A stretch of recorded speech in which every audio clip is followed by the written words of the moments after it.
මේක කවුරුත් නොකියන කාටත් වැදගත් රහසක්. බැලුවට පාඩු නෑ. තප්පර 30ක් නැවතිලා යන්න. මේ ක්‍රමය දන්නවා නම් ලෝකයේ හැම භාෂාවක්ම වැඩෙක් වගේ කියවන්න තේරුම් ගන්න පුළුවන්. එහෙනම් යමු වීඩියෝ එකට. හරි.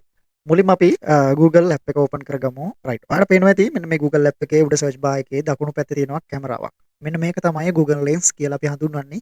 මේක අපි හිතනවට වඩා අපිට එදිනෙදා ජීවිතේදී ඉතාමත් ප්‍රයෝජනවත් tool එකක්. ඉතින් අපි බලමු මේකෙන් අද translation කරලා එහෙම නැත්නම් ඕනෑම භාෂාවකින් තියෙන ලිපියක්, බිලක්, එහෙම නැත්නම් විස්තරයක් ජපන්ද, ඉංග්‍රීසිද, කොරියන්ද, තමිල්ද ඕනම භාෂාවකින් තියෙන එකක් අපි කැමති භාෂාවකින් කියව ගන්න පුළුවන්.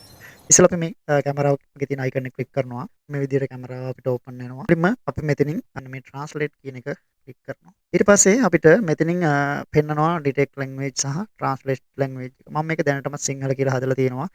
මේ තියෙන කොරියානු භාෂාවෙන් තියෙන පත්තරයක්. ඒක කොහොමද අපි සිංහලට translate වෙන්නේ කියලා මම පෙන්නන්නම්. කොටසක් මේකට අල්ලලා බලන්න කොච්චර ලේසිද කියලා. ඕනෑම භාෂාවක් මේ විදිහට ඔයාලට කියවන්න හැකියාව තියෙනවා. එහෙනම් බොහොම ස්තුතියි.